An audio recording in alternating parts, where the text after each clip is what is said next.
If you guys get this question right, I will give you $100. If you're driving 80 miles per hour, how long does it take for you to go 80 miles? 80 hours. All right, takes 70 hours? 70 hours. 80 hours? Final answer? 80 70 hours. hours. 80 hours. How do you get 80 from 70? It's miles. Yeah, how do you get 80 from 70? Because I picked 70. I don't think you guys are pushing P enough. We're not? No. Yeah, laugh out loud. Do I get the 100? What country is Alaska in? Shit, that's the tricky question. I don't know that one. Yeah. Just think of a country, if you had to guess a country. Mississippi? Yes. You know what country was invaded in the Iraq War? It's like in the Middle East. What country was invaded in the Iraq War? You have to like go to like history and think of like countries. If I knew these were gonna be history questions, I would have walked away. I don't know history. I guess in the Middle East. What's the fuck? I guess Iraq. What was invaded during the Iraq War? Not Iraq. All right, so what Was it Iraq? I don't know. You tell me. I'm asking you. Turk. That's it. Like the deli meat. I don't know. What I'm realizing is that women are a special kind of stupid. I think most men that have had multiple relationships with different women would agree with that. Women are a special kind of stupid. But what is that special kind of stupid? It's my contention that that special kind of stupid that women are is the kind of stupid that develops when you don't have to use your brain to get what you want, because you can just use your body to get what you want. Naturally. Continue. There's a theory that once a girl develops tits and arse around 13, 14, 15 and starts to look like a woman, and therefore starts to get attention from, first of all, boys at school, but also grown men outside of school.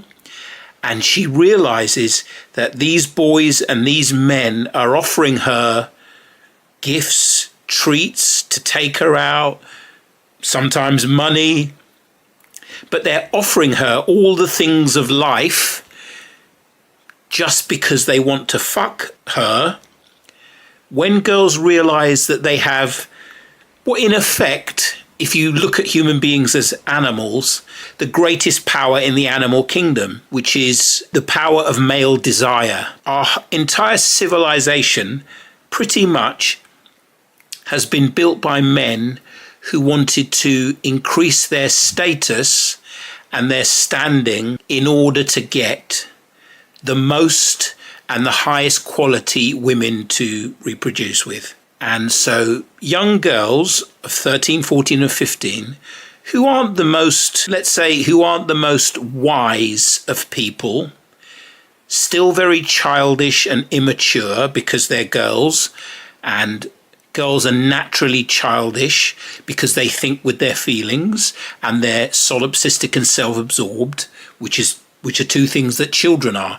Young infants under the age of 5 are completely self-absorbed. They're wrapped up in themselves and they haven't really developed the ability to reason and logic their way through things. They think with their feelings. So if something makes them feel bad, that thing is wrong and false.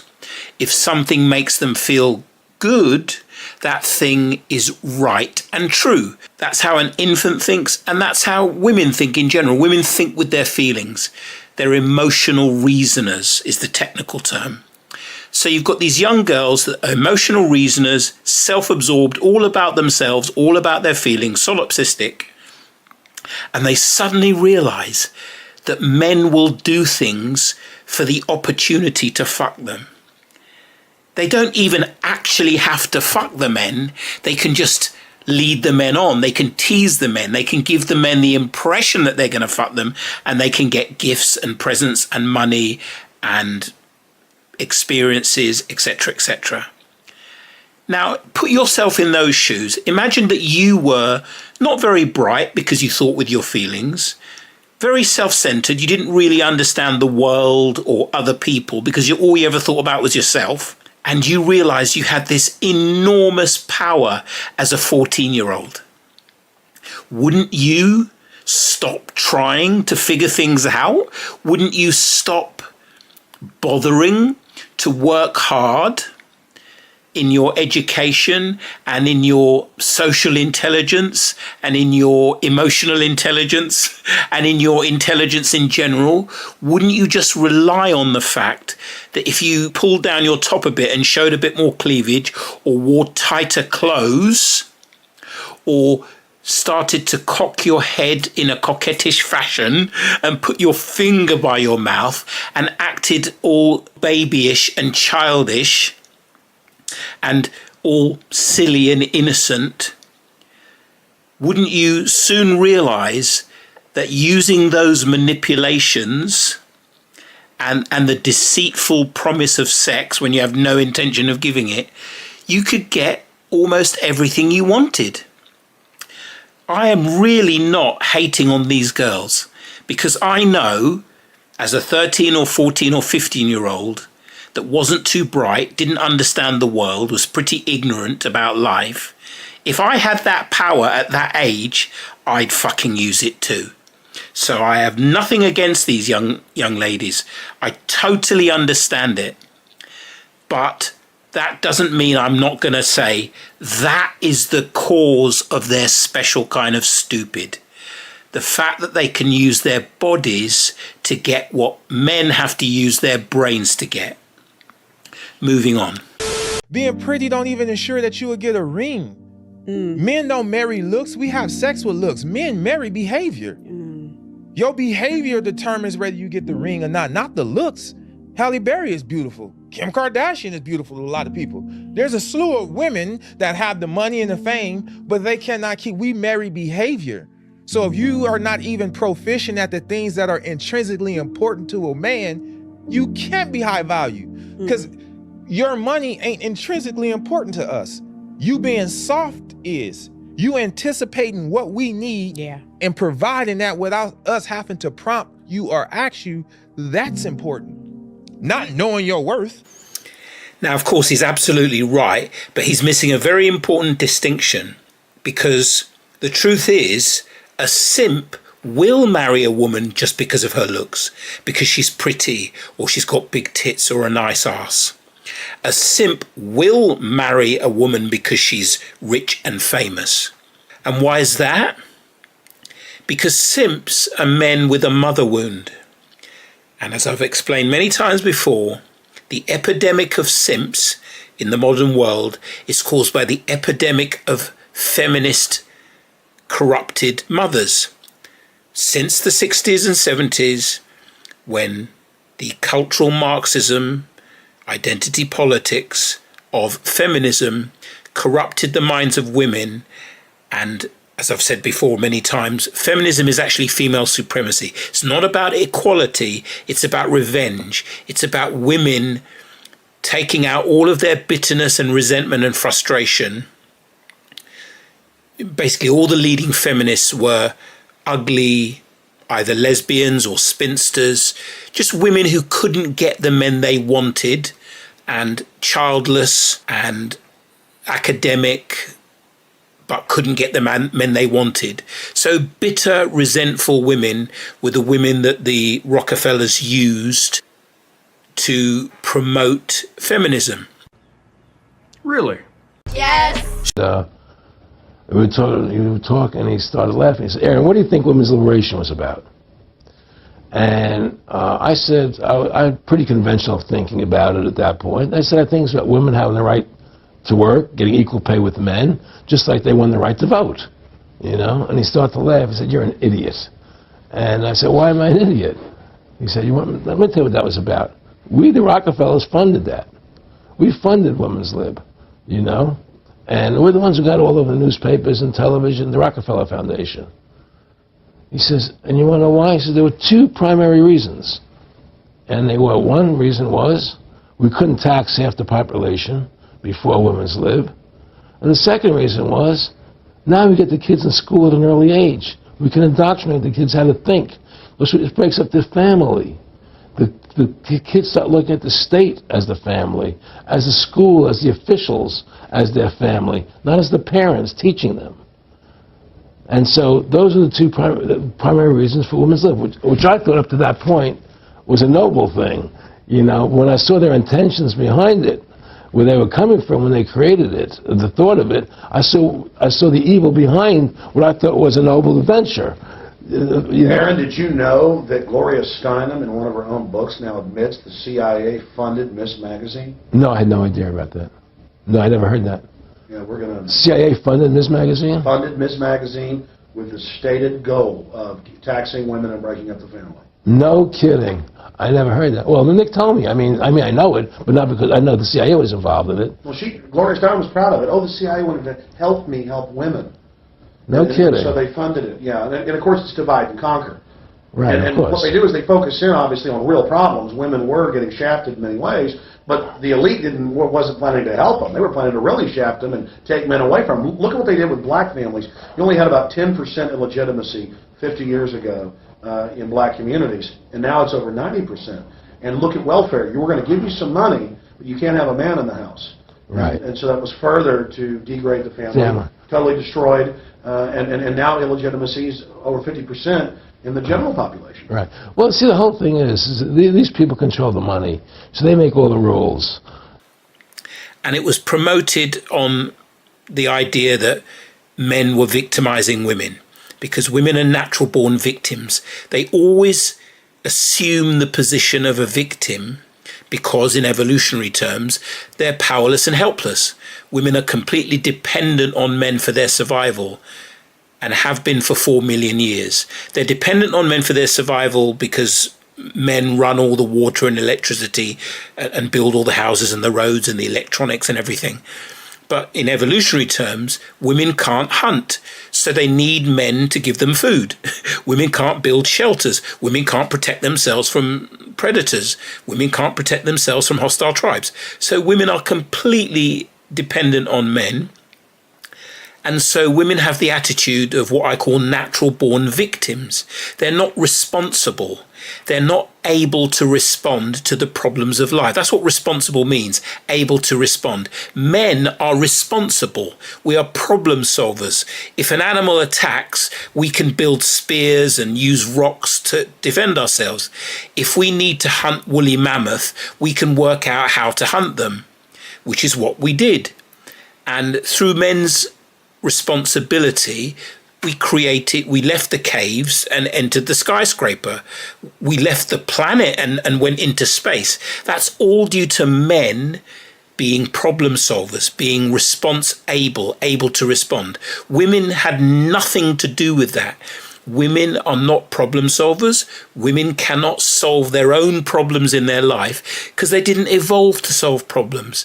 They evolved to seduce a man into solving her problems for her. Does the word duh mean anything to you? That's where damseling comes from. Women didn't evolve physical abilities like men did in order to hunt and build. They evolved psychological and emotional abilities, basically manipulation, deceit and seduction, to get men to fall in love with them, to commit to them, and to give them their resources while they were pregnant and while the children were young, when the women were at their most vulnerable. That's what women are. Women are manipulators, deceivers, and seducers. That's how women solve their problems. That's how women get things done. So they're natural-born victims. And so the feminist used women's natural victimhood, always playing the victim. It's never their fault. They're never responsible. They're never accountable. That's why women are allergic to accountability. They always blame men for everything because they're powerless without men. So you can't expect me to be responsible. You can't expect me to be an adult.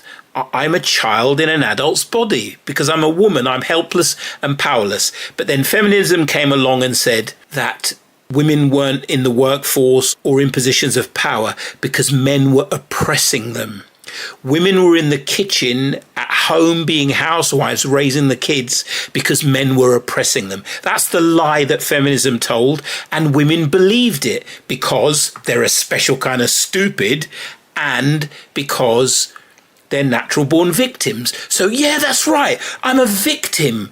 It's not my fault. I shouldn't be stuck in the kitchen. I should be able to go out to work and have fun and make my own money. And I should be a politician and a leader and all this nonsense. Women aren't built for any of those things because they're not responsible. You can't be in a position of power if you don't take accountability, if you're not able to solve problems. That's why historically women have not been put in those positions unless they were queens and they were born into it. So feminism created this nonsensical thing where women saw themselves as victims. And once mothers were corrupted by this female supremacy, wanting to get revenge on men for oppressing them for thousands of years, and the patriarchy and all this bollocks, once women believed that and they became mothers, they naturally took revenge on the men that they had the most power over, which were their husbands and their sons.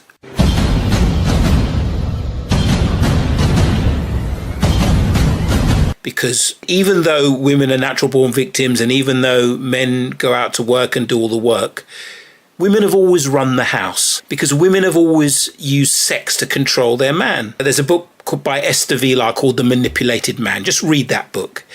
Basically, our culture, everything our culture tells you about things is upside down and the wrong way round and just the opposite of the truth. Women have always oppressed men. For the last 1,000 years of what is called the gynocracy, which was started by a French queen and princess, I can't remember her name now, I think Helena of Aquitaine, who started romantic chivalry, where men started to apply the chivalric code to their relationships, so they became vassals, and the woman they loved became like a lord, so the men became indentured servants to women. That gynocentric romantic chivalry idea never existed before about 1000 AD, and it took over the West, so we've been living in a gynocracy for 1,000 years. Feminism just piggybacked off that. The whole idea of women and children first, chivalry, on the Titanic, the men die and the women, all of that, that's gynocracy. That's pedestalizing the needs and wants of women and making men disposable. It's partly evolutionary because it is true that if you've got 100 people, 100 members of a tribe, 50 men and 50 women, if you lose 40 of the men, or if you lose 49 of the men, you can repopulate the whole tribe with one man. But if you lose 49 of the women, you are absolutely fucked. You're going to die out. So in evolutionary terms, men are disposable, which is why we're risk takers and explorers and we risk our lives, etc. Because in those terms, we are disposable. But the way that our ruling elites have viewed men is disposable to the nth degree in terms of sending men to war, and the way that feminism and feminist women view men as disposable is disposable to the nth degree, in that once a man commits to a woman in marriage to provide and protect, the woman can then withdraw her role and her duties and her commitments and make excuses to not have sex. Once she's got the kid she wants, she can then say, I've got a headache for the next 30 years. That's why there are so many sexless marriages. That's why all married men will tell you that what I married is not what I lived with. I married a woman who I thought enjoyed having sex with me. And that's basically why I married her. All men get married because they want regular sex. And women know that, so they run the oldest bait and switch in the book, which is make the man think he's going to get regular sex. Then when they get married, they have regular sex until she's had a couple of kids, and then she just turns the tap off and just makes excuses. Really? Yes. Why you can't make your wife happy. Your wife was not happy when you met her. Your wife was not happy when you met her. My husband wondered The comments from men I see in my videos, the men I speak with, are so confused and feel the bait and switch from their wife of where did she go? Where did the woman that I met go? If I could just even have 10% of her back, I would be so happy. That's how simple and loving men are, that they will just take breadcrumbs. But they're wondering, where'd she go? She used to be fun. She was spontaneous. She was happy. She was fun to be around. And then for some men, it ends on the honeymoon. I can't tell you the amount of men that I've talked to or the comments I have read that first night we were married, it was just like, whew, the woman I knew was gone. And then here was this new woman, rigid, controlling, walled off. Or some women can carry on the facade a little longer. It just depends. But eventually the facade becomes too tiring and draining for us as women to keep up, and it comes down. And so the reason you can know your wife wasn't happy when you met her, even though she seemed very happy and bubbly and lighthearted and fun, is that for us as women, getting married, meeting a man and getting married is the next thing in our pursuit of happiness. Because we're not taught as humans, we're not taught as women how to cultivate our internal happiness and sense of being content and fulfilled. We default into our human nature looking for happiness outside of us, even though we've all been told and heard 1,000 times that no one and no thing can make us happy, that it's something we have to provide for ourselves. We've never been taught how to do that. So we fall again into the default mode of looking for happiness outside of us. So your wife getting married to you was the next checkbox of what she thought would make her happy in life, which is another way to know that she wasn't happy when you met her. And that's why you felt there was a bait and switch, and all of a sudden you see this different woman. And we will often create a story. This is what I talked about last week in my show. We'll create a story where all of a sudden, out of nowhere, our past traumas come up and these things that have happened to us in our childhood. And then, of course, all the ways we blame you. But the truth is that unhappiness, the selfishness, the walls were all there before. We just had it covered up. And we played the game of being happy and fun and loving. And then our true colors came out. And again, the emasculation believed that it's made you believe it's your fault that she changed.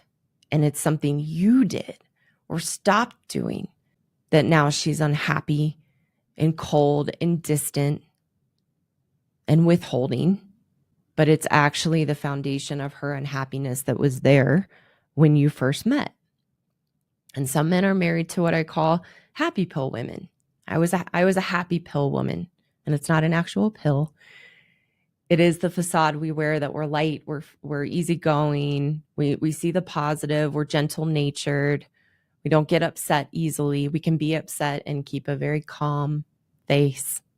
And so I'll talk with men that say, I resonate with a lot of what you say in your videos and in your message, but my wife is she's really kind and very giving to others. She's easygoing. She'll follow my lead, but then they'll have all these other things going on but she does nitpick at me and try to change things about me. We haven't had sex in 6 months, a year or longer, or when we do have sex, it feels like she's doing it as a checklist. She won't let me touch her. She hardly shows physical affection. Men, those are your number one signs that your wife is covert in all the things I talk about, and that she is actually unhappy in herself and doesn't have a healthy relationship with herself. And you can know that if she's withholding sex or disengaged with sex or withholding affection and physical touch. That is your number one sign that everything I am talking about is what you are experiencing in your marriage. We traced the call. It's coming from inside the house. Do you hear me? It's coming from inside the house. And because most men are good men, they won't force the woman to have sex against her will. They're not going to grape their own wife. They will jump through all the hoops that she gives him to make her feel like having sex. And she will just create more and more hoops. There's a wonderful channel called The Happy Wife School with Karen Seitz, and she just breaks it all down. She just admits it, that that's what women do. They just turn off the tap because they only really get wet for chads. The betas that get married don't make them wet. The type of man that will fall in love and marry a woman, like I was saying in the beginning, is a simp. Only simps marry women. He's out of line, but he's right. Chads and bad boys and, those kind of guys that get all the pussy, why would they get married? Why would they settle for one woman when they can have multiple women at the same time? And as women turn 18, young, nubile, innocent woman, why would they settle down with one woman who is going to turn off the sex tap? So it's only simps that get married. I really don't like you. Seriously. So what happened with feminism is, because it was always, obviously, traditionally, it wasn't always simps that get married, because it was just every man wanted to get married because there were no laws against grape in marriage. So when women did the manipulation back in the day, in the same way that Sean Connery pointed out that men would give their women a slap. An interview in which you said, not the worst thing to slap a woman now and then. As I remember, you said you don't do it with a clenched fist, it's better to do it with an open hand. Yeah, remember that? Yeah. Yeah. And I didn't love that. I haven't changed my opinion. You haven't? No, not at all. You think it's good to slap a woman? No, I don't think it's good. You don't think it's bad? I don't think it's that bad. I think that it depends entirely on the circumstances and if it merits it. Yeah. What would merit it? Well, if you have tried everything else, and women are pretty good at this, they can't leave it alone. They don't want to have the last word, and you give them the last word, but they're not happy with the last word. They want to say it again and get into a really provocative situation. That's not ridiculous. That's not ridiculous to say that. Then I think it's absolutely right. He is the one. In the same way men would give their women a slap if they were being, bitchy, men would basically not take no for an answer within the marriage bedroom. So even though men have always been manipulated by women, it didn't work as well back in the day. But with feminism and with the new laws against grape in marriage, women could absolutely rule the roost. And the thing about women is that they're always miserable. I've never met a happy bitch in my life. Never. Anytime I meet a woman, there's always some shit that comes with her. They have moments when they're happy, but that only lasts for so long. Sooner or later, they create an issue out of thin air. Nothing could be going on wrong. Everything could be perfect, but she'll find an argument or find a reason to start conflict. So yeah, women are basically naturally unhappy because they're natural born victims, because they're irresponsible. They're not able to respond to life's problems.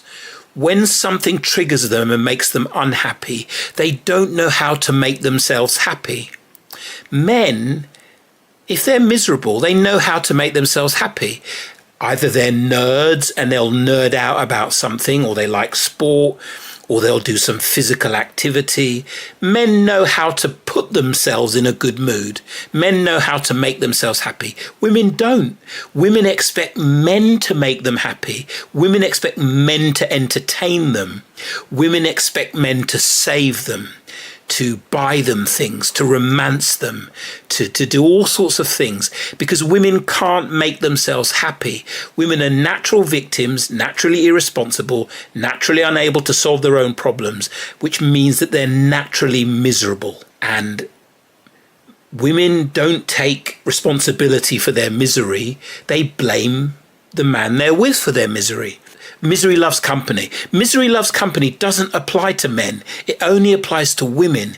When a man is miserable, he will go off on his own and be silent. A man doesn't want to spread his misery to his wife and children or his friends. A man will just deal with his misery on his own. A woman who's miserable will make everyone around her miserable. I agree with that. So misery loves company only applies to women. So when a woman is married and she's miserable, as all married women are, she will make her husband miserable. She will take out her pain on her man. She will project her misery and pain, emotional pain, onto her man and blame him for it. And she will do the same with her son and her daughters, but more to her son. And we've had 3 generations, pretty much, 60 years of women taking out their bitterness, unhappiness and resentment on their sons, which causes what I call the mother wound, because a mother naturally is supposed to love their children unconditionally. The natural role for a woman is to sacrifice herself for her children, to give her children everything they need, and also to sacrifice herself for her husband, who is the one allowing her to survive by hunting and protection and all the rest of it. So a woman's natural role is to give everything she has so that her husband and children can thrive. And her reward is the thriving of her husband and children and their love and respect and gratitude for everything she's given to them. Just think about what you would consider a great mother or a great grandmother. They're always selfless. They're always giving. They're always cooking and nurturing and nourishing and giving and giving and giving and giving of themselves. That's what we understand to be a loving mother or grandmother or matriarch. That's the natural role of women. Feminism ended that. It ended that because it promoted female selfishness. It promoted women putting themselves first, mothers putting themselves ahead of their children and ahead of their husbands. And once that happened, mothers stopped loving their children unconditionally and started loving their children conditionally. And that creates a mother wound. All children need the unconditional love of their mother. When they don't get it, they spend their whole lives trying to get it. And that's what a simp is. A simp is a boy that didn't get his mother's unconditional love. And so when he grew up, he had this lack, this void inside him where mother love should have been. And he projected it onto the women he was attracted to, and saw those women through the same rose-coloured glasses he used to see his mum through.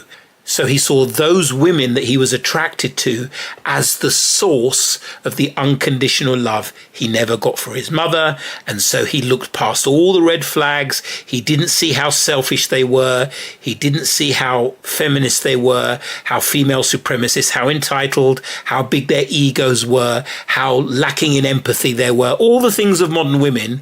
Simps don't see them because they see their mothers. They see something that's going to fill the hole. So simps will get married to a horrible woman. Simps will have a horrible girlfriend based purely on being attracted to them, based purely on looks. And simps will marry Oprah or one of these rich boss babes because they're marrying their mother. Basically, they're marrying an authority figure. Only simps will marry a masculine, domineering woman. Oh my God. I get it. What he was talking about was non-simps, actual men with standards who want a feminine woman, who marry behavior, who are not blinded by looks because they've got a deep mother wound that just wants every woman to love them unconditionally like a simp. He's talking about actual men that are not operating on a mother wound. Actual men marry behavior. He's absolutely right. And that is the great dilemma of modern women, because they get all this attention from men, simps and actual men, and they mistake that sexual attention because they look good with sort of, relationship attention or marriage attention. And they don't understand, because they're female supremacists, they think that we think they're superior to us. Now, that's true of simps with a mother wound, but it's not true of men without a mother wound. We don't see women as above us. We see women as hot and sexy and, wow, yeah, I would like to have regular sex with her. But if she's a bitch, if she's got a massive ego, if she's got a massive sense of entitlement, if she thinks I'm supposed to be her emotional tampon and her emotional punch bag and her walking ATM and her sperm donor, and my needs don't matter, my feelings don't matter, if she's a typical modern woman, I'm not interested. I'd rather use porn. I'd rather use professionals. Just having sex is not enough to be the indentured servant, emotional punch bag, and psychological doormat of a horrible bitch. Yeah, that's probably enough. That was enough of a rant. Thanks for watching. See you in the next one.